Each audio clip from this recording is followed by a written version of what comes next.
Welcome to the Mixology Talk podcast. I'm Chris. And I'm Julia, and we're the folks behind abarabove.com, the ultimate resource for craft bartenders, bar operators, and pretty much anybody else who likes tasty drinks. So I'm a bar consultant with over 15 years of hospitality experience. And I run a bar above. We write awesome articles about bartending and cocktails and all that good stuff. We have a fantastic Instagram account, which you should definitely check out. It's a bar above. That's our username.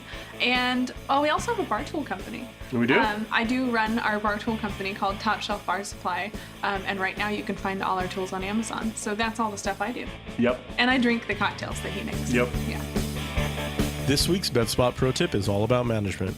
While you might be thinking about a role outside the bar, there are always opportunities to move up within the industry as well.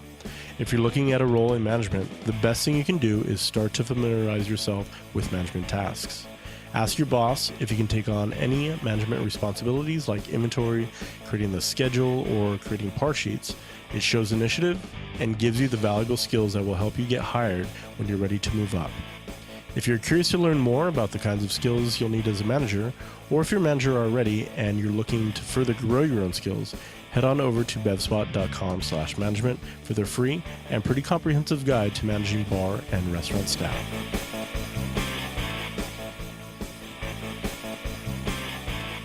This is episode number 133, and this week we are talking about jobs beyond the bar. So if you're a bartender who's been behind the stick a little while and you're starting to think that maybe you want to do something new, or maybe you just started out bartending and you're thinking maybe I like the industry, but I'm not a huge fan of the job itself, well, this is the episode for you, because we are going to talk about several options for career choices, job changes, various options that are out there that we have seen other folks in the community move on to after a role behind the bar. As always, show notes are at mixologytalk.com/133, and let's get into it. It's going to be a fun one.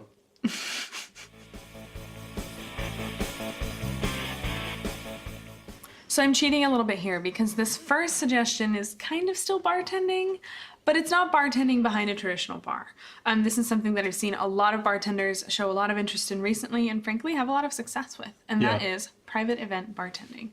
What does it mean? Well, it could mean a lot of things. It could mean working with a spirits brand to actually serve drinks at an event that they're having. Yep. Or it could mean literally manning the bar at a bar mitzvah. Like, it could be anything. Yeah.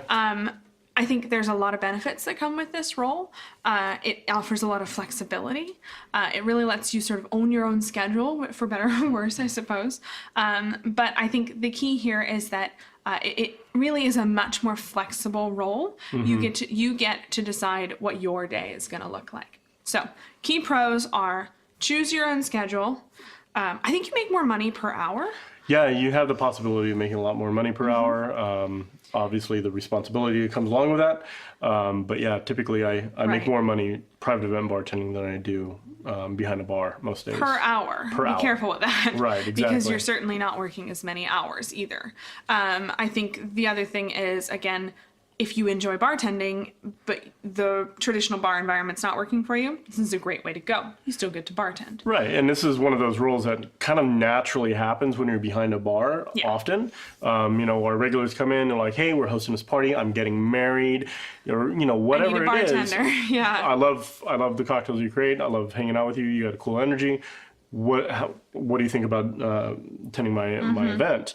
So it naturally happens over the course of many people's careers, and many people actually start to focus on that and dedicate a lot more energy into that. So it's a natural, easy progression into. I would say so. Yeah, definitely. There's still some cons. Yeah, definitely some cons. I would say, unlike a traditional bar job where you get the job, you're given a schedule, you keep showing up, you keep getting paid. Yeah. It's not like that. You may need to hustle to keep the work coming in the door. Hustle a lot. Yeah, there's going to be a lot of selling yourself involved, which is, if you're that kind of person, that could be great. But it's just something to keep in mind. Not every hour you work is going to be something billed to a customer, for sure. Right, and I know a lot of people that that are really good at this and are very successful as a result of it. But, you know, if 50% of your time or 80% of your time is drumming up new business, that for the wrong person, that can get exhausting very quickly. And I think this is very much, it's more so in the beginning. As with a lot of the roles we're going to talk about today, where you're in sort of a self-directed role, it's hardest in the beginning. It's the hardest thing is getting those first clients, getting those repeat clients. And then, you know, I was speaking with one of our guest writers who writes a lot of pieces about private bartending. She's been doing it for 5 years now, and she just knows, like, every April 15th or whatever, she knows every single year she's going to have a client on that day. And so over time, your client list will grow, and that'll definitely alleviate some of the stress. But in the beginning, it's going to be hard. You're going to have to really drum up that business the old-fashioned sort of hard work way. And I think likewise, your income's going to fluctuate. You are not going to get paid if you're not working. And you are the one in charge of keeping your schedule full. So that comes with that. Right. And I do remember one of the cons for me was just the uncertainty of the actual a day of the event. I mean, I did a video on this long time ago, many years ago, but you don't know what you're stepping into. You don't know if this is some person's house. You don't know if this is going to be a fully functional bar. So you really have to be prepared for the worst possible case scenario, and that is toting in your own ice. That means creating your own bar station. That means, you know, if you want it to be decorated, you're bringing in all those decorations. So communication is a really big part of this role. But even then, there's a lot of assumptions people make on both sides that when you walk in there, you're like, this is not going to work, and I need to figure out something really quickly. And I will say, if you're getting into this, go ahead and check out the show notes, because we have a series of articles about private event bartending. And if you had read them, that might have gone better for you. I know, right? But joking aside, there's some great suggestions for questions to ask your client in advance, expectations to set, things like that. But all that being said, you're not at a bar that you go to every single day. It could be an outdoor event, and it could rain. You could run out of ice halfway through, and absolutely, there's just variables that come with private event bartending that aren't there when you're working behind a traditional bar.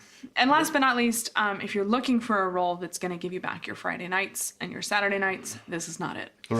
You're going to be working weekends and evenings still. If that's not a problem for you, then this might be a good choice. So the next role is kind of also a natural transition. And a pretty common one. Yeah, absolutely. And that is kind of a more of a sales role. So working with a beer company or a liquor company or a distributor, wine company. You see a lot of these people every single day. You probably buy from a lot of these people. You have probably good relationships with a lot of them, hopefully. You might call them bag draggers. I was waiting for it. But you know, hopefully you have a good network and, you know, good relationships with your reps, and this could be a really good move for you, especially if you're looking for a little bit more of a traditional role. Maybe you have a family coming and you want to get away from those, you know, Friday night, get off at 4 o'clock in the morning shifts, so you can spend more time with your family. So this is a really great way of kind of making that happen. Now, one of the beautiful things about this is for you moving into this role is the liquor companies or the distributor are not only like really filling a position, they're also acquiring your network. The people that you know in the business, the people that are buyers at a lot of different bars. There's a ton of value for that. You know, because for me, I always prefer to buy from people that I know and respect, and I have a relationship with. If I'm friends with them, absolutely, I'm gonna at least talk to them and hear what they have to say. And most likely, I'm gonna give them a little bit more preferential treatment just because we have history. Yeah, if you're the kind of person who thrives on that network and, you know, an extrovert, you're the kind of person who has that network, who has the connections all across the city, this might be a great role for you. Absolutely. And I'm sure a lot of distribution companies are going to be chomping at the bit to add you to their staff because it really is a valuable thing. Now, there's a lot of pros and cons on as with any role, but for the most part, we kind of covered a few of them. You know, you have a little bit more of a traditional work hour, Monday through Friday. It's not exactly not like 9 always, to 5, but it's, like you said, you're not going to be closing at 4 a.m. either. Right, exactly. And usually you have a pretty good salary. You might be making as much, if not a little bit more, than you were attending bar. I don't know personally. These roles are typically salary plus commission, and the commission is based on performance and I mean, I know some reps who do very, very well. For Right, themselves. exactly. Yeah, absolutely. So, And in addition to that, I don't want to call them, they're not traditional benefits, but the benefits that come with this are often things like sales contests will result in the winners getting a vacation to Florida or... a working vacation. I'm sorry, not a vacation. Right. A educational trip to Florida. Right, exactly. But the point is that there can be a lot of perks that come along with this role in terms of great events, great parties. You're going to be there to support your market for these kinds of things. So it can be a lot of fun. Yeah, and you get to keep your network. You get to connect and stay connected with people that you've worked with, or people that you've built relationships with behind the bar, and that's a pretty significant thing. I mean, being able to stay relevant and still maintain those relationships are really, really key and vital. Right. If you were to leave the industry altogether, I think I know I would miss a lot of the relationships and friends and coworkers that I've built over the years. So there's a huge benefit here to allowing you to stay connected. Right. Absolutely. Now, there are some downsides. There are some downsides to this as well. Now, one of the big things is it's not a traditional 9-to-5 job. We kind of say it is, but it's not really, because as you know, many of the reps that you probably buy from come to your bar after work. Right. And that's kind of this unspoken expected rule, I would assume, of being a brand rep, is you go in, you support your accounts, you spend money there, you put a little face time in a bar seat, and that could get until 7, 8 o'clock, depending on what's going on. Absolutely. And if there's events, again, if your market is having an event promoting a brand and you're working with that brand on that event, you're going to have to be there. Right, absolutely. And it's probably not going to be at 2 on a Tuesday. I mean, it might be, actually. It might be, yeah. If it's a bartender-facing event, and stuff it like might that. be. Right, exactly. But it might not. Right, and I mean, we all know, we all go to these special events that are hosted in our markets. Typically, you have a decent showing of salespeople there, to show support and also to kind of fill the room and, all the other things. So you may be working a lot of nights where you thought you were going to be off. So that could be one of the bigger downsides for it, for sure. I also feel like I don't think I would make a very good sales rep, for the record. But I think part of the reason for that is I think I would struggle with I would struggle with being turned down. I would struggle, going and visiting a client and having them miss meetings and things like that. We talked a little bit about this in an earlier episode about dealing with a bad brand rep, but there's ups and downs to any sales role. And I think I personally don't have the guts for it, but gotta have thick skin for sure. Exactly, you gotta have some thick skin. It is a sales role when it comes down to it. You are selling product. Right, absolutely. And you're gonna get no's. You're gonna get some clients who love seeing you come through the door, and some clients who hide. Yeah, so if we didn't cover this enough in the brand rep episode, I have nothing but mad respect for good brand reps. I mean, what they do on a day-to-day basis is pretty amazing.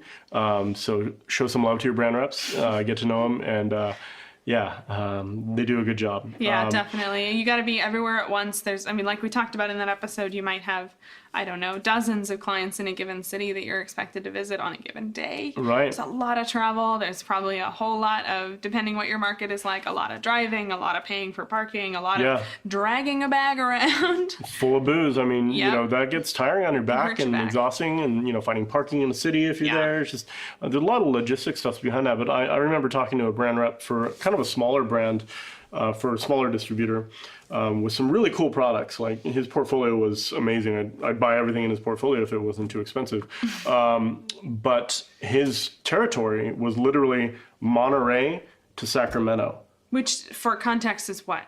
150, 200 miles? Yeah, probably. Yeah, I mean, to drive from Monterey to Sacramento would be easily and to maintain 3 all those hours. relationships along that entire sales route is just overwhelming. And you can only imagine the amount of texts and calls and emails that you get on a daily basis, and you got to be on top of that. And you can't do that on the road if you're driving. Right. So it's not always about, these giant distributors that, are super focused in one area. It might be a smaller distributor that has a very large territory for you to fill. So just know what you're getting into. Ask those questions. Make sure you really understand, are you going to be driving 500 miles a day? Because that's going to be tough. And if you're seriously considering this, go out to lunch with a brand rep and just pick their brain and say, look, lay it on line. This is what I'm thinking. Tell me more about it. And I'm sure they'd be happy to do so. And, buy a hybrid or something. I don't know. Definitely buy a hybrid. I think that's a good plan. If you're expensing mileage, Get a hybrid. Oh my God. Seriously. Do the math, you'll see why. Right, exactly. So one of the roles that I think is, I don't know, but when I talk to bartenders, it seems like this is like the top goal that a lot of bartenders have is brand ambassador. Yeah. It is a very prestigious role. I think that it's something a lot of people want to see on their own business cards. But as with anything, there's some pros and cons. So what's a brand ambassador, first of all? It's kind of like a modified / glorified sales rep with some differences. First of all, they typically, not always, typically cover a larger geographical area. So you might have a regional brand ambassador, whereas a sales rep might only cover a small geographic area, for example. And secondly, the role is far less on selling product and far more on things like educational events, or I should say educational support, organizing events, for lack of a better word, the flashier side of things, the flashier side of promotions of a brand. Definitely brand awareness, getting the brand in people's faces. Instagram and social media is a big part of being a brand ambassador. Huge. But yeah, it's the role has changed significantly since I first started tending bar 15 years ago. It was very different 10, 15 years ago. It was a very gregarious, flashy role with a lot of swiping a credit card. Credit cards. And, accountability was slightly different from my understanding. I wasn't a brand ambassador. What we're seeing now and what we're hearing is that there is a lot more accountability now, and it's not close to a sales role, but it's getting closer. If a brand rep walks in the door, they're probably going to have a bag with product in it. They probably are also going to have things like T-shirts and USB drives and, and bottle openers. Those and little such. coins that get slapped down on the bar. The coins. Oh my gosh. But there's a lot of pros to this. As Julia mentioned, this is kind of where a lot of bartenders really start to strive and, reach for as far as their career goes. And this is one of the reasons why a lot of people go into competitions like, Most Management Bartender and what's the big one? World Class with Diageo. Some of these competitions, literally, the prize is a brand ambassadorship. Yeah, I think that simple. The Bombay one is like you are the in-house cocktail specialist for GQ magazine for a year. So there's some really significant prizes.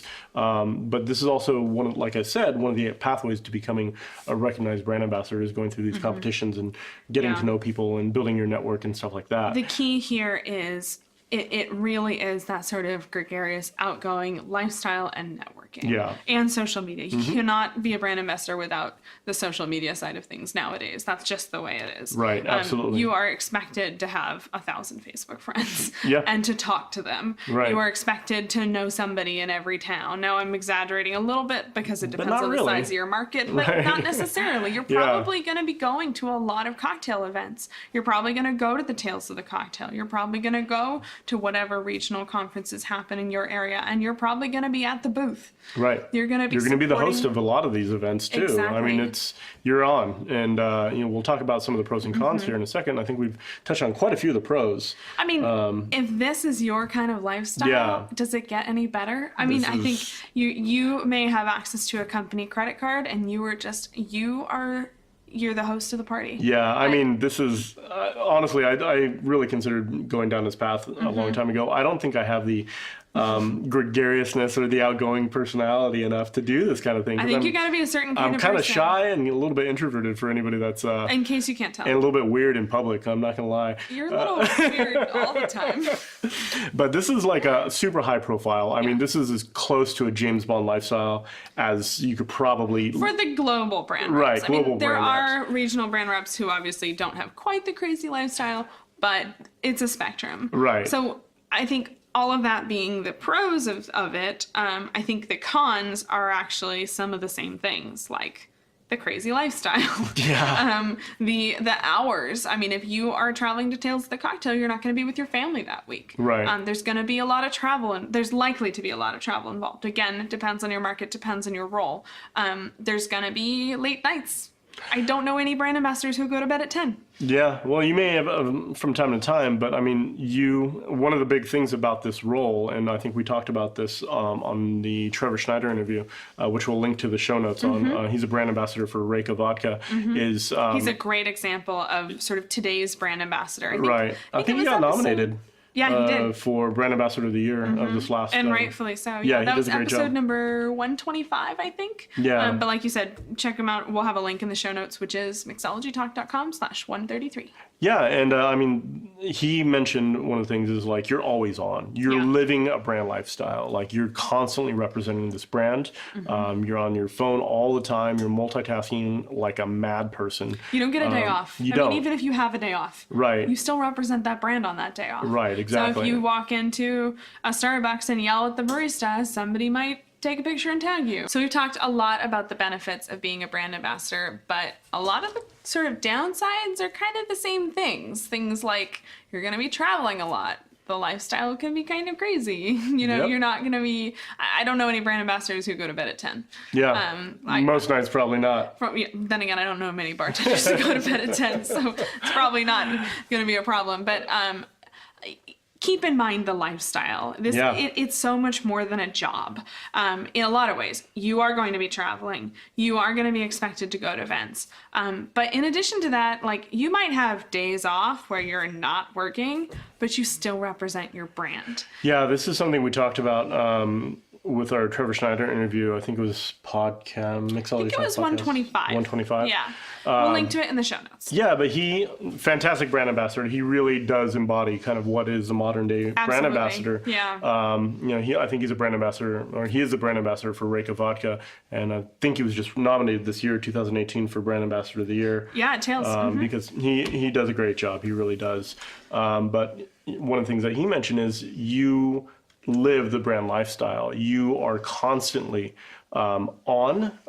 You're constantly conscious of the fact that you are the face of the brand to pretty much everybody. All of your Instagram images are now in a way representing the brand, even if it's your name at the top of the account.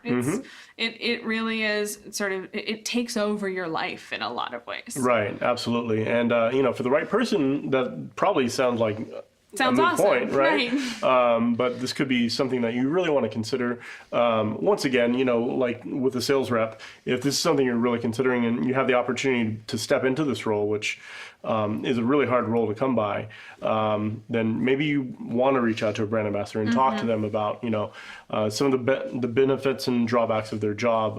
If you're conscious of not drinking too much, that's out the window. I mean, you're constantly, But on the other hand, don't drink too much because you represent the brand. Right, so exactly. there's a balance there. Like you can't go into a bar and order water, but you better not be in the restroom throwing up later either. Or, turn into that socially inept person and just start being a terrible belligerent. You're going to lose the entire market and people are going to talk about it, as I'm sure many people will definitely talk about it. They do that in this industry, in case you haven't noticed. But this is the point. I mean, you are always representing the brand, like all the time. You're multitasking like crazy. You're on every social media platform. Your main focus is building your network as much as you possibly can. And if you're a larger scale brand rep, especially if you're looking at a global role, I mean, I don't know any global brand ambassadors who really have a home base. I mean, yes, you'll have an apartment with some boxes in it, but this could be true. I mean, the handful of people I know that are global brand reps, they're on a plane all the time. I mean, we're talking. They have a place where they get mail. Right. But that's pretty much it. So my point is, if you're the kind of person who wants to be in the same place every Sunday evening with a cup of tea and a book in your hand, as long as that place is on an airplane, you're probably okay. But just consider the lifestyle. That's I think the punchline with the brand ambassadorship is it is generally a lot more than a job. It is a lifestyle. Absolutely. So the next role is a pretty amazing role, but it may be something you really have to push for. You may have to convince your local distributor that there's value there. Or you may have to get really lucky. Yeah, exactly. So the role that we're talking about is a mixologist, in-house mixologist for a local distributor. And this role doesn't exist in a lot of markets. In some of the larger markets, I know they definitely exist. But this could be something that could be very beneficial for you in your career, and provide a ton of value to the customers that you're going to be serving and the distributor. So it's Right. a really cool role if you can convince somebody that it's that you can get paid for it. Right, exactly. Well, I think the beautiful thing about this role is the word mixology. Like, what you are doing in this role is creating craft cocktails. So if you're the kind of person who loves that sort of creative side, who loves the culinary side of cocktails, this is one of those really unusual roles when you're going to spend all day doing that. Right. And that might be awesome. Yeah, absolutely. So where that comes in is the distributor may ask you, the sort of in-house mixologist, to work with bars and restaurants, specific bars and restaurants in the market, to help them with their cocktail menus, whether it be designing cocktails, training the staff on actually making those cocktails, and so on and so forth. Now, obviously, no surprise, those cocktails are probably going to feature the products Right. that are distributed by that company, but that's kind of where the relationship is. Absolutely. And this service typically isn't available to every single client in the market. This Right. is usually reserved for some pretty high-end clients, people that can actually move a lot of product, because that's where the money is and the value is for the Probably distributor. like high volume or high prestige. Right, exactly. Yeah. So, this is a very valuable service, and, it's not going to be available to everybody. But this is a really cool position if you can convince them to pay you for it. If you can get it. Yeah, Right, exactly. I think that one thing to keep in mind, of course, is this sort of relationship. In a way, you're acting like a free consultant, because if a bar or restaurant wanted to get a craft cocktail menu made by a mixologist, they might otherwise hire a mixology consultant to do Right. so, and you're stepping in and doing that for free. That may or may not be legal in your local market. And I think that really depends on state and local laws, and it's not something we can really speak to at a general level, but that might be why this role doesn't exist near you. Could be. So Yeah, absolutely. Keep that in mind. It makes sense that this sort of service would be an offering, but also there are definitely some gray areas there as well. Yeah, and as far as the pros and cons, Julie and I mentioned quite a few of them. If you're a creative person, this is where you really thrive. This is a huge pro for you. It's typically a salaried position as well. So, you got a very regular stream of income coming in, which is fantastic. It's one of the very few salaried positions working for a brand or a distributor that does not actually involve a lot of outright sales. Right. There's sort of an implied role there, but you're not going to be acting like a salesperson. Right, exactly. So you're building in the sales into the menu, and I'm sure there's role or incentives behind that and all that I'm sure stuff. there are. But a lot of the pros and cons are very similar to the pros and cons of a brand ambassador and a sales rep, because it's kind of almost another hybrid role here. In a where way, you're kind of merging a lot of yeah. different things. You're probably going to be rolling in with a bag of product. A ton of product, actually. Yeah. Not just product, but lemons and limes and mint and all the mise en place behind it and all the production Your whole stuff. bar and kit. Yeah, absolutely. So, this is part of that job. One of the other things is we continue to mention this might not exist in your market. Right. So that's a huge con, and the effort and the diligence it takes to create this role could be a lot of energy. Yeah. And I think from a workload perspective, something to keep in mind is very, very few people have the opportunity to do creative work all day long. Right. And often, if you find yourself in that role, you find it very exhausting. Right. It's hard to be creative nonstop. Right. As a bartender, as even a lead bartender or a mixologist in a bar, you're still only doing this every, month? Crafting cocktails is not all day, every day. So it can get hard to come up with creative ideas all the Creative time. names, creative, all the things, staying up. One of the other aspects of this role is really being at the forefront of what's going on in our community, knowing the right people, like getting new techniques under your belt and how to simplify and implement them, on a very simple scale, because chances are, if, the right Right. they hire you or they take on your menu, they're not going to have the skill to kind of build these products out. And, especially if you're looking at a high volume place, you're Right. probably going to have to think about efficiency. Right, exactly. So, these are all things to consider. Yeah, just keep in mind the workload. Yeah, absolutely. And the new skill set that's going to be coming behind that as well. Communication with all of these roles is going to be super vital. Answering your emails on time, and being really, really focused on getting your work done that's not in front of clients. All these things are new learning steps if you're taking that transition away from stepping out from the bar.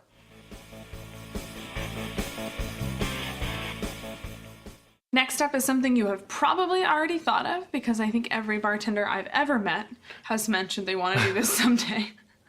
And that is a bar or restaurant consultant. There are a lot of kinds of consultants out there, so we're being a little bit general. Yeah, we're being a little general by bundling them all into one category. But there's a lot of different skill sets out there.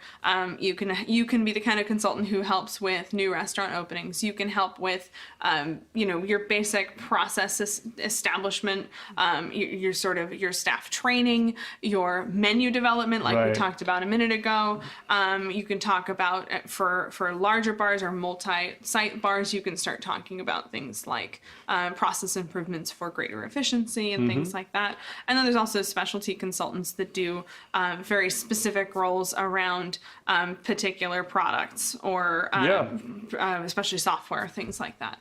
Yeah, this role can be really, really diverse, and we've kind of hit on a couple of them, but there can be a consultant for essentially every role in the restaurant, from a management consultant to a chef consultant, a bar consultant. I think one of the things interior design, everything, bar layout and design. I mean, it really is so many different areas you can take this consulting role. And I think one of the natural ones that a lot of people see is, I'm going to design cocktails. And it's a really hard market to break into. It is. It's really hard to convince people to pay you to come up with a cocktail menu. They feel like they could probably do in-house. So this could be a really hard thing to get into. And we'll get into the pros and cons I'd say here. that's one of the more challenging ones. The ROI is a little bit harder to sort of enumerate. Right, exactly. Yeah. And so, there's definitely some, pros and cons that we'll get into. But basically, if you really are good at what you do and you're really focused at it and you're super specialized, this is where your expertise really becomes valuable.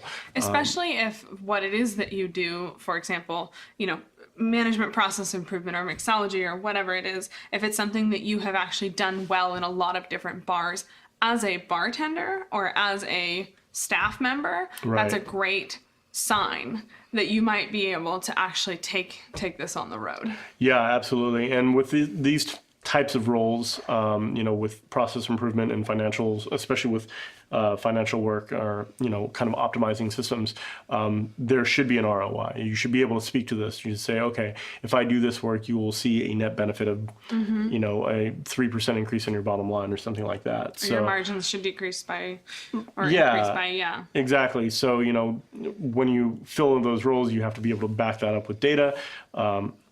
Hopefully, and be able to speak to that kind of stuff. Now, let's get into the pros and cons then, I guess, of this role. Yeah, so there's some similarity with the private event bartender in that, the last three roles that we've talked about have been jobs where you work for somebody else. Right.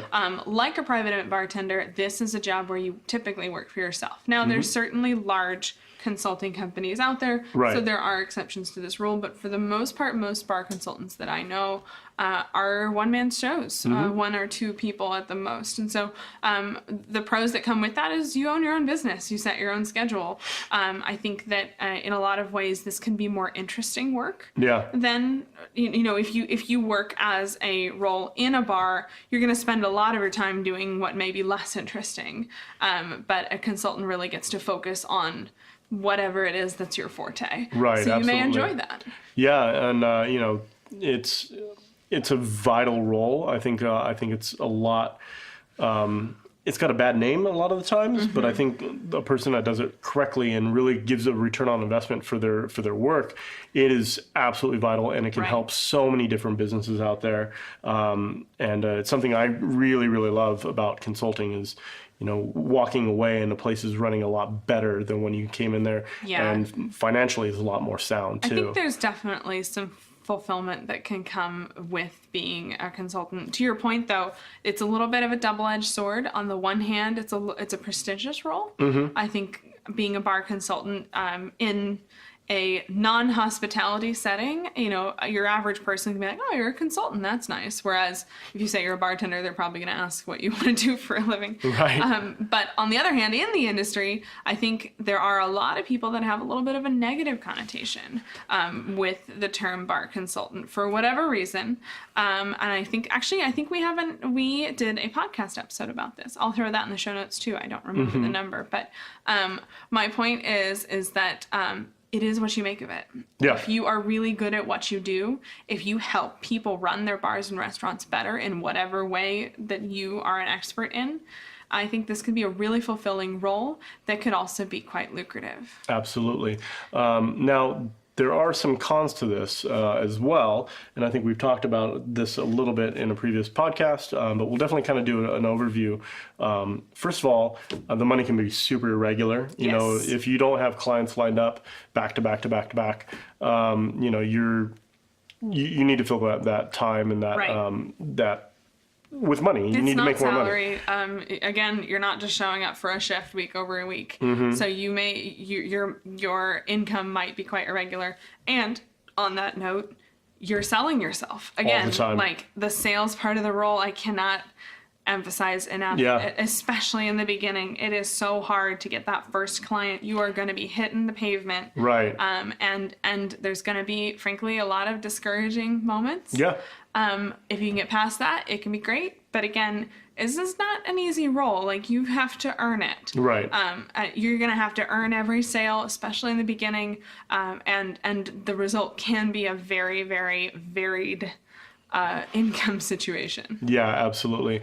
And there's a lot of difficulty when you're first starting up. How do I price? How do I get my first customer? Like, how much time am I investing in there? And you're probably going to be underpriced in the beginning, just so you can get your foot in the door and say, start to build up your network and say, okay, I've done work with these three clients. They're going to be in my back pocket, so that if I go into a place and try to convince them and they say they want to talk to somebody, I can say, okay, cool, talk to this guy. Here's his phone number, and build that relationship so they can give you good word of mouth and recommendation. But it can be a little bit of a lot harder work in the beginning to pay off in the long run. Definitely. I would agree with that. And again, if you hate sales, you might have a hard time with this.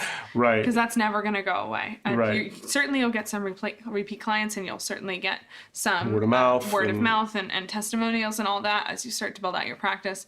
But you're always going to be, to some extent, you're always going to be selling yourself. Absolutely. And I think the one thing that we really touched upon is, there's a little bit of a stigma in our industry about consultants. So getting through that, and sometimes they have kind of this slimy car salesman kind of connotation to it. And I've run into consultants like that before. There's so many great consultants out there. There's so many great ones, and getting through that and convincing people the value that you can offer to their business is kind of the way through that. Yeah, and it can be really difficult. Another role that you can find yourself in is the role of an entrepreneur. Like, we've covered this a lot. We did a series of podcast episodes on bartender to entrepreneur, and I'll link to all of those in the show notes, mixologytalk.com/133. Yeah, and I think this is probably one role that we could probably speak to more than any other role that we've covered before. If you value sleep, if you value your sanity, just move on and do something else. But I will say it is definitely the most rewarding thing I've ever done professionally. I would say that. But, having your own business, being your own boss, it's the best and the worst of your professional development and career development. Right, exactly. But a lot of the skills that you learn and you start to develop as a bartender and as a cocktail designer can absolutely be leveraged into a business of your own. I mean, we've seen this many times with people starting their own business. That series that we talked about, every single one of them were bartenders that started their own companies.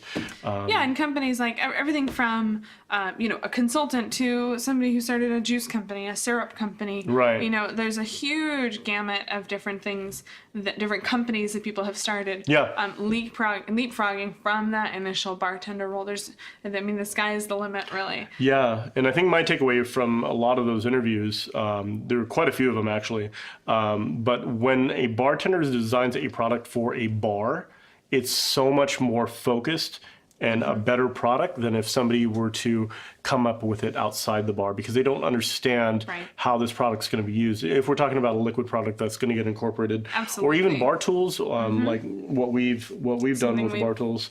If we do say so ourselves. Right, just those years of experience and all the little tiny frustrations that come with, using a product and trying to say, oh, I could do it better. Well, then do it. Make a better product, make something that people are going to love, and that is really, really focused on making something that is approachable for people. So the pros of this really are you own your own company, you choose your own destiny, all of that. We talked about it being incredibly rewarding. I think there's a lot of benefit with the sort of self-directed nature of this. Right. But there's certainly a lot of downsides as well, as with all these roles that we've talking about. Yeah. I think the first thing that I probably can't emphasize enough is that the hours, I would say, of everything on this list, if you want to work the most, this is your choice. Yeah, so just something we talked about off camera earlier. What time do you wake up this morning? About 5:30. Okay. Yeah. Yeah, and we're probably going to work until... 10:30, 10 at night. 11:30. Yeah, and this is our reality. This is part of owning your own business. This is 5 years in. Right. This isn't even the beginning. So we're not saying this to be negative or anything like that, but this is the reality of owning your own business. Is with going to a bar and working, you're limited by the number of hours that you can actually work and how many customers you have in front of you. With owning your own business, there are so many opportunities to pursue all the time. You really have to focus and filter out the ones you're not going to pursue. But there's always work to be done. And you get to be the CEO and make strategic decisions. And you get to be the janitor and scrub the floor. Literally. And everything in between. Literally. It's true. That happened earlier as well. But it's true. And I think that, again, that can be incredibly rewarding, but you should know there's a cost to that. Right. We have the good fortune of this being our family business, so I still get time with my family because I work with my family. Right. But if you don't work with your family, and if you are going to an office to work on your juice company or syrup company or your specialty orgeat or whatever it is, you might not see your family as much as you want to. So I think that's something to really think ahead. I think everybody starts their company believing that it's only going to be these hours for a very short time. I would caution you against that. Yeah. Now, certainly, I'm sure we could do a better job, but just set expectations. It's going to be a lot of work, but on the other hand, you might just find yourself really enjoying it. Yeah, and some of the other takeaways I had, I really recommend if you're thinking about opening your own business, focusing in this area, or just opening your own business in general, you definitely want to check out that series. I'm super proud of kind of the content that came out of that. There's some really amazing people that really give you kind of an inside perspective on the transition from tending bar to actually owning your own company and what that looks like. And one of the things that kept coming up was overcoming your fear. This is something that I really struggled with in the beginning, and that is what are people going to say about this product? You're literally creating something and putting a piece of yourself out there in a world, and it's super stressful. It's very hard not to take criticism personally. Right, or even just come up with these crazy ideas of why people are going to hate your product or what you do. It really is a big thing to overcome. You might get 20 people tell you this is the best thing ever, and one person tell you it's the worst. Right. And you've already forgotten about the 20. Right, exactly. Just like a lot of the other roles we talked about today, there is a psychological piece to it. You are probably going to have to be selling yourself. Again, all the time. Yourself, your wares, your product, your service, whatever it is that you sell, you're going to have to be hustling and hitting the pavement, because especially in the beginning, nobody's heard of you. Right, absolutely. So, and you are probably the janitor, the CEO, and everything in between. So that's going to fall on you. And what it also means is that you're going to be the one to hear all the no's. Right, absolutely. So you got to be able to, you got to have thick skin. Right, absolutely. And I think one of the other things that, like, we're focusing a little bit on the negative, but there's so many positives to owning your own business. You know, we get to work from home. We have lunch together every single day. This is our dining room. This is literally our dining room. It. And there's so many great things about working for your own business if you can make it work and actually make an income on it. But you know, getting to there, you have to be, you have to wear so many different hats, owning your own company, from understanding and being decent at social media, which I think we aren't. And, you know, being strategic and, you know, like Julie mentioned, all these different things you have to develop in your skill set. It's super, super challenging, but man, you'll never work as hard or grow as much until you open your own company. Yeah, I mean, you may make the world's best orgeat because you mastered those skills behind the bar, right. But now you're going to need to learn to do business taxes. And let people know where to find you and distribution and, I mean, the legal ramifications. How do you build a website? Right, how do you do your accounting? You know, there's a lot of stuff that comes with that. To your point, business licensing, everything that comes with it. There's a huge number of other skills that you're just going to have to sort of learn by trial by fire, which is that's our method. But. Right, exactly. So it's probably a better way to do that. But at the end of the day, I wouldn't trade it for anything. I think you know, this was always kind of the direction we were heading. And for anybody that's entrepreneurial minded and really has that drive to be your own boss, I absolutely encourage you to do it. And, if you've got something great, if you've got a product, a service, whatever it is, if you've got something great, go for it. Yeah, get over your fear and just do it. Be smart about it, but do it.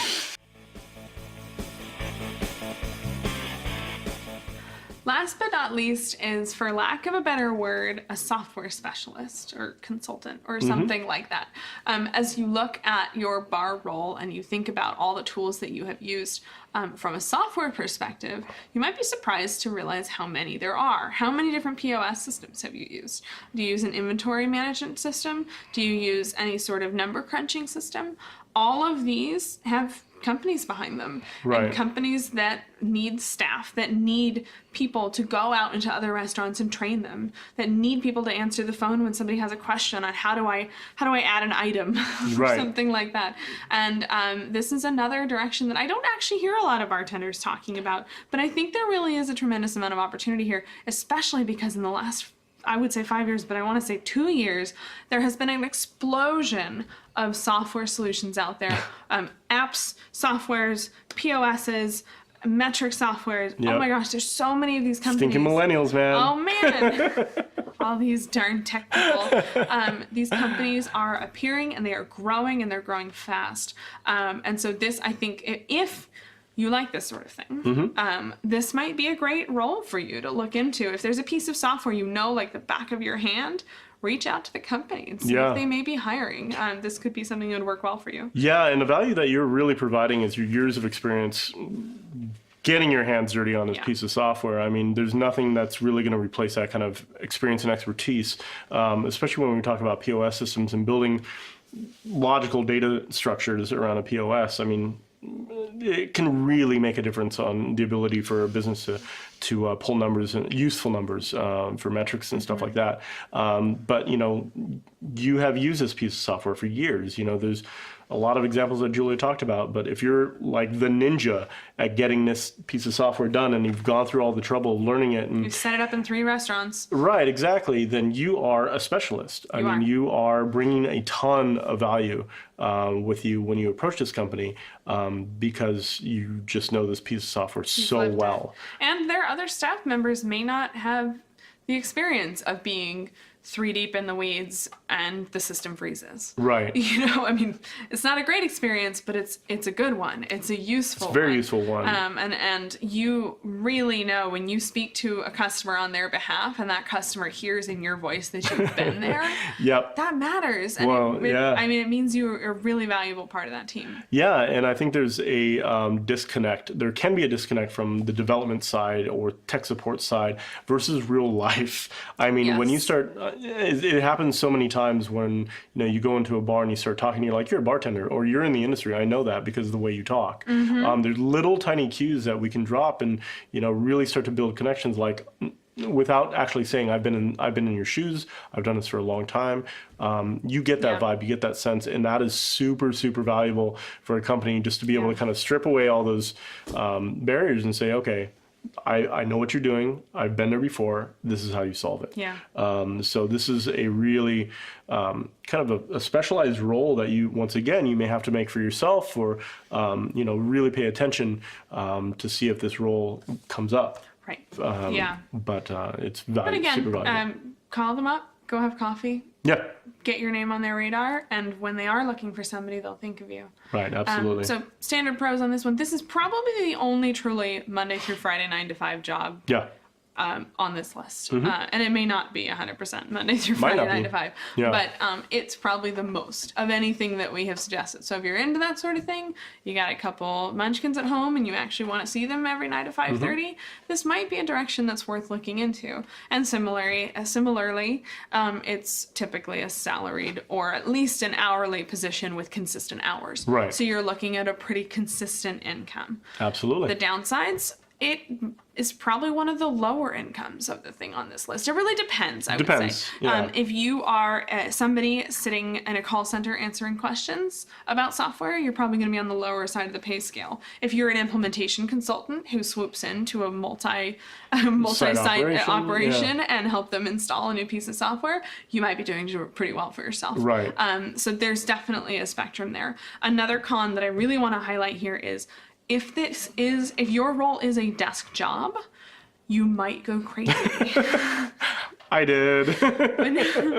When Chris first quit his bar job and started working from home, essentially doing a desk job, I almost strangled him because he would just pace. He would just, sitting down all day made him insane. Insane. Like when you're behind the bar, people that listen to this podcast probably can relate to, you're constantly moving. You're in the weeds and it feels good and you're moving. Yeah. And, your body is a physical tool behind the bar. When you're sitting at a desk, you still have all that pent up energy. You still have that mentality of going into the weeds and working yourself out and being exhausted at the end of the day and walking out with a grip of cash. It's not like that. Not like that. No, and you may struggle with the transit. So just know this going in. If you have a spouse, prepare them. Treadmill desks. I'm not going to lie with the treadmill desk. It actually worked pretty well for a while. It's the equivalent of a gerbil cage for a human. I wasn't going to say it, but yeah, basically.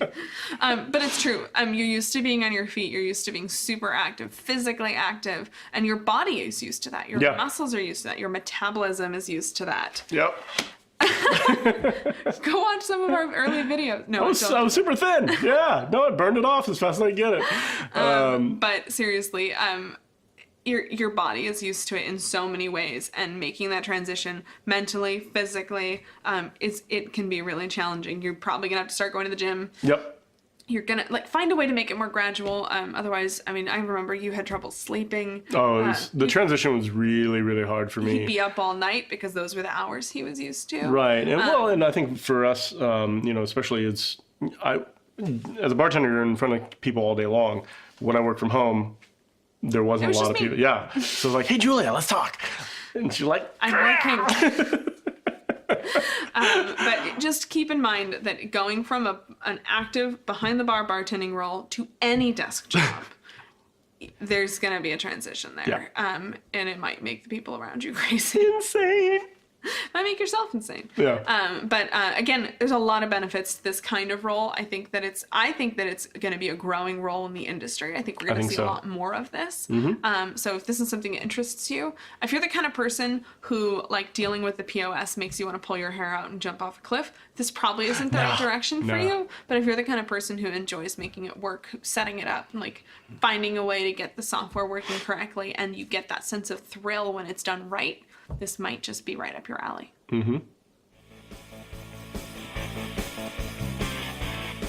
So hopefully this episode has given you some inspiration for you to consider as you move forward in your career. Of course, that's not to say that you shouldn't keep bartending. I am a firm believer that bartending can be an incredibly rewarding long-term career as well. Absolutely. If you enjoy bartending, forget this episode. Probably should have told you that at the beginning. Right. But there's no reason why you have to go anywhere. I know some bartenders who've done it for decades, and they find it incredibly rewarding and very lucrative. There's nothing wrong with that. And I think as a society, thankfully, we're getting a little bit more, accepting of the bartender role being a long-term career. That being said, if you are interested in thinking beyond bartending, I hope we've given you some food for thought. Absolutely. Check out the show notes. We've got actually a ton of links for this one because we spoke with a lot of different people who have the roles that we talked about today. I'll go ahead and include those on the show notes page, mixologytalk.com/133.